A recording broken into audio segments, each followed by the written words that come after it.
इतर राज्यांची सुद्धा भवनं मुंबईत, नवी मुंबईत उभारली गेली. माझं राज्याच्या मुख्यमंत्र्यांना असं आव्हान आहे देवेंद्र फडणवीसांना, मुंबईमध्ये किंवा मुंबईच्या आसपास बिहार भवन उभारण्यासाठी तुम्हाला जमीन द्यावी लागेल. जमीन तर ते पाटण्यावरून आणणार नाहीत ना. मग त्यासाठी तुम्हाला एक सर्वपक्षीय बैठक घ्यावी लागेल. घ्या आणि लोकांना सांगा की मी मुंबईत बिहार भवनला जागा देतोय आणि त्या बदल्यात आपण बिहार सरकारकडे एक मागणी केली पाहिजे की पाटण्यामध्ये आम्हाला 5 एकर जागा द्या, आम्हाला महाराष्ट्र भवन उभं करायचं. का महाराष्ट्रातले असंख्य लोक जातात, गयाला जातात, पाटण्याला जातात, इतर ठिकाणी जातात. आम्हालाही 30 माळ्याचं महाराष्ट्र भवन पाटण्याला उभारण्याची संधी मिळावी. ही सांस्कृतिक देवाणघेवाण आहे असं मी मानतो. बिहारी बांधव जर आमचे असतील तर मराठी बांधवांना तुम्ही तिकडे स्वीकारलं पाहिजे. ही सांस्कृतिक देवाणघेवाण आहे आणि ती संपूर्ण देशभरात असायला हवी. फक्त मुंबईवरच आक्रमण का? मुंबईत जागा हवी असेल तर गौतम अडाणीकडून घ्यावी बाजारभावाने, FIR सह.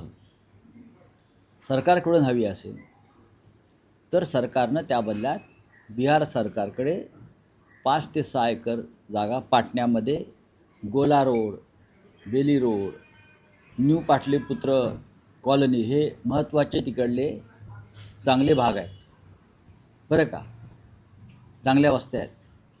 तिथे आम्हाला 5-6 एकर जागा तुम्ही द्या, आम्हाला तिथे महाराष्ट्र भवन बांधायचं आमची काही अडचण नाही आहे. आम्ही देशाचं संविधान मानणारे लोक आहोत मिस्टर चौधरी, बरं का. तुमच्यासारखे आकांड तांडव करणारे लोक आम्ही नाही आहोत. पण मुंबईची परिस्थिती समजून घ्या, मुंबईची अवस्था काय झाली आहे ते समजून घ्या. उगाचच वातावरण बिघडेल अशा प्रकारची वक्तव्य कृपा करून करू नका.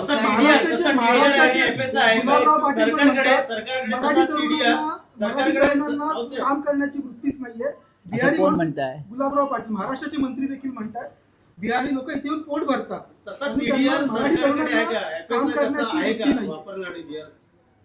बघा, हे जे मंत्री आहेत हे नकली शिवसेनेचे मंत्री आहेत, त्याच्यामुळे ते अशी भाषा वापरणार.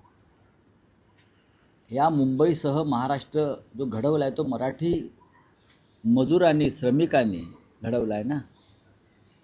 आणि आज मुंबईमध्ये मराठी माणसाने जे बाळासाहेब ठाकरेंच्या शिवसेनेला भरभरून मतदान केलं आहे ते यासाठी की या मराठी माणसानं आपल्या घामातून, रक्तातून मुंबई निर्माण केली आहे.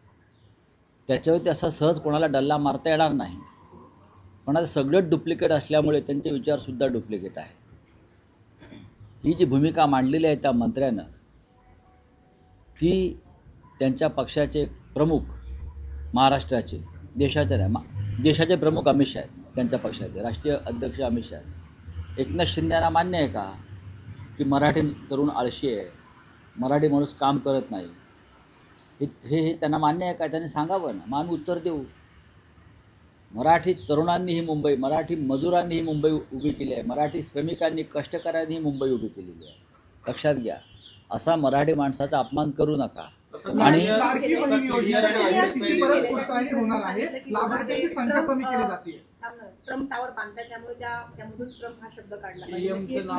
नाही, महाराष्ट्राचे एक मंत्री आहेत मंगलप्रभात लोढा, त्यांच्याशी दावोसला जाऊन त्यांच्या कंपनीशी मुख्यमंत्री देवेंद्र फडणवीस यांनी एक MOU सही केलेला आहे, व्यापार करार केलेला आहे. त्यांचं असं म्हणणं आहे की जे मुंबईतलं प्रख्यात KM रुग्णालय आहे परळचं, ते KM म्हणूनच वर्षानुवर्ष ओळखलं जातं. त्याच्यामध्ये किंग एडवर्ड हा शब्द काढावा. चांगलं आहे, त्यांची भूमिका जी आहे ही प्रखर राष्ट्रवादाची भूमिका आहे, कारण ते ब्रिटिश साम्राज्यशाहीचं प्रतीक वाटतं आहे त्यांना. आमची अशी मागणी आहे, हे मिस्टर लोढा जे आहेत हे या जगातले सगळ्यात मोठे बिल्डर आहेत प्रेसिडेंट ट्रम्पप्रमाणे, आणि ते प्रेसिडेंट ट्रम्पचे पार्टनर आहेत, व्यावसायिक पार्टनर आहेत प्रेसिडेंट ट्रम्पचे. ज्या ट्रम्पने आमच्यावर टेरिफ लादला आहे, जो ट्रम्प आम्हाला धमक्या देतो आहे, त्या ट्रम्पचे पार्टनर हे लोढा आहे आणि लोढाने त्यांच्या सगळ्यात मोठं जो प्रकल्प आहे लोढा टॉवर त्याला ट्रम्प टॉवर असं नाव दिलेलं आहे. लोढाने आधी ट्रम्प टॉवर हे नाव बदलावं, ते मोदी टॉवर करावं, ठाकरे टॉवर करावं, बाळासाहेब ठाकरे, किंवा छत्रपती शिवाजी टॉवर करावं, आणि मग केमच्या विषयावरती आम्ही सगळे मिळून चर्चा करू. मुंबईच्या अनमोवेबल जी प्रॉपर्टीज आहेत त्याचं राजकारण आता महाराष्ट्रात मुंबईत केलं जाते. दुसरा एक अत्यंत महत्त्वाचा विषय गांभीर्यानं घेणं गरजेचं आहे महाराष्ट्राच्या जनतेनं, तो म्हणजे आपल्या न्यायालयीन व्यवस्थेविषयी, ज्युडिशरीविषयी. सत्कार करण्यात आला ट्विट केलेलं आहे आपण. या देशाचे सुप्रीम कोर्टाचे सर्वोच्च न्यायालयाचे मुख्य न्यायाधीश जस्टिस सूर्यकांत यांच्यासमोर गेल्या 3.5 वर्षापासून शिवसेना कोणाची, शिवसेनेचं चिन्ह कोणाचं, धनुष्यबाण कोणाचं, खरी शिवसेना कोणाची या संदर्भातला खटला जवळजवळ 3 वर्षापासून प्रलंबित त्यांच्या टेबलावर आहे. आणि हे महाशय तारखांवर तारखा देत आहेत, स्वतःच तारीख ठरवतात आणि स्वतःच 2-2 महिने तारीख पुढे ढकलतात.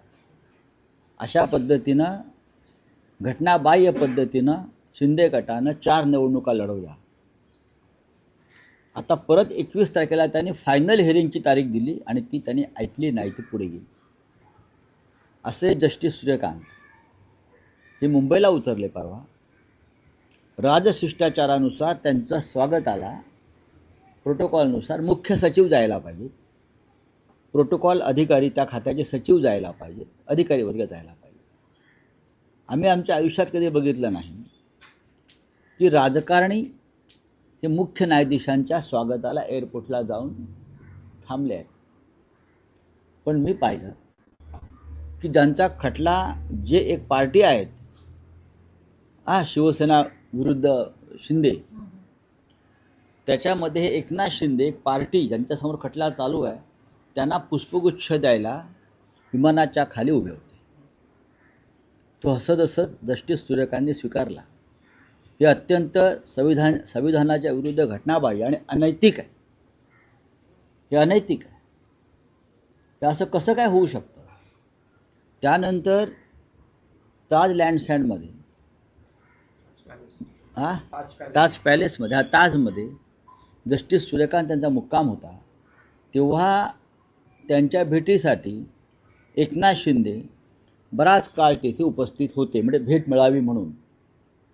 ज्यांचा खटला ज्या न्यायमूर्तीसमोर सुरू आहे त्यांना भेटणं, त्यांच्यावर राजकीय प्रभाव टाकणं, हेच जर चालणार असेल तर या देशाच्या न्यायव्यवस्थेवरील उरला सुरला विश्वास उडून जाईल. आम्हाला तारखांवर तारखा का मिळतात आणि आम्हाला न्याय का मिळत नाही हे काल पुन्हा एकदा सिद्ध झालं. पुन्हा त्या न्यायमूर्तींचा सत्कार कोणी केला?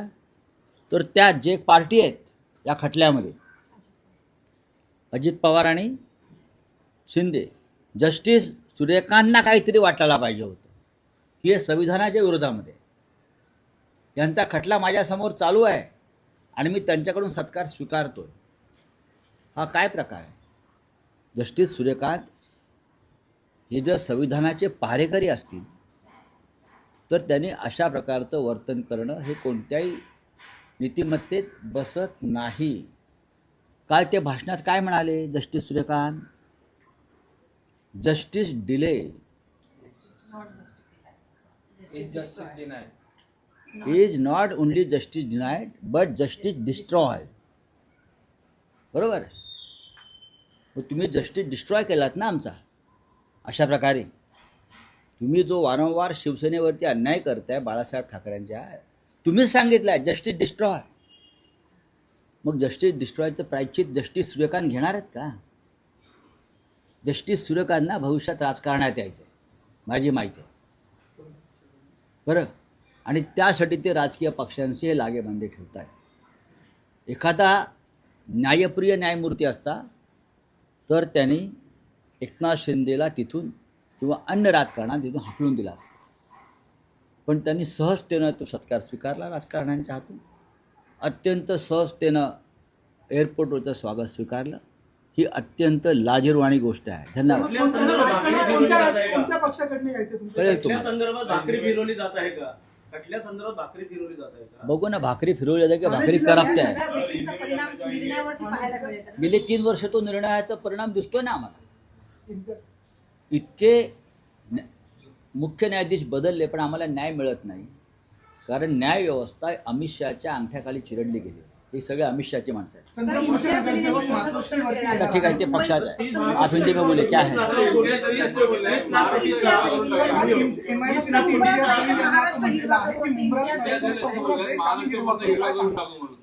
आप पूछिए. हिंदी में जानना चाहेंगे कि जैसे सूर्यकांत महाराष्ट्र में थे तो उनके स्वागत के लिए जो राज्य के 2 मंत्री हैं, देखिए, ये राजद शिष्टाचार के खिलाफ है, संविधान के खिलाफ है. और हम एक जिस पारदर्शिता की बात हमेशा करते हैं न्याय व्यवस्था में, उसके खिलाफ है. Chief justice of India Suryakant ji कल परसों मुंबई में आ गए. आगमन हो गया एयरपोर्ट पे उनका स्पेशल जेट से. तो उनके स्वागत के लिए सरकार की तरफ से चीफ सेक्रेटरी, प्रोटोकॉल सेक्रेटरी जाने चाहिए और वे अधिकारीगण जाते हैं. ये ही कानून कहता है. हाँ, लेकिन मैंने देखा उनके हवाई जहाज़ के नीचे कौन खड़े थे? Mister Eknath Shinde, deputy CM, Ashish Shelar. कौन से हिसाब से ये लोग वहाँ खड़े थे? इसलिए मैं ये कह रहा हूँ कि एकनाथ शिंदे वर्सेस शिवसेना, असली शिवसेना, एक कानूनी प्रक्रिया जस्टिस सूर्यकांत जी के बेंच पर चल रही है, बेंच के सामने चल रही है. मीन्स शिंदे एक पार्टी है इस कानूनी लड़ाई की, और जस्टिस सूर्यकांत को निर्णय देना है. 3 साल से प्रलंबित है. तो एक पार्टी जो है आपका स्वागत कैसा कर सकती है? नहीं कर सकती. बाद में यही एकनाथ शिंदे ने जस्टिस सूर्यकांत का सत्कार किया, सम्मान किया जाकर उधर. वो भी स्वीकार किया जस्टिस सूर्यकांत ने. होटल ताज पैलेस में ये एकनाथ शिंदे सूर्यकांत जी के कमरे के बाहर घंटों तक खड़े थे. क्यों? क्या चल रहा था? ऐसे में हम न्याय की अपेक्षा कैसे करें? 3 साल से तारीख पे तारीख चल रही है. 4 चुनाव टल गए हमारे. शिवसेना किसकी है, धनुष्यबाण किसका है, तीर कमान किसका है, ये फैसला जस्टिस सूर्यकांत को देना है. और जिसके खिलाफ हमने ये मुकदमा दायर किया है, ये व्यक्ति के साथ जस्टिस सूर्यकांत बार बार दिखते हैं. मुझे लगता है सूर्यकांत जी ने जो कल कहा है, justice delayed is justice deny, not only deny but justice destroy. तो हम ये कहेंगे कि शिवसेना के बारे में जस्टिस डिस्ट्रॉय की प्रक्रिया खुद जस्टिस सूर्यकांत ने की है. सर, सलील का गोंधळ प्रभात थोडा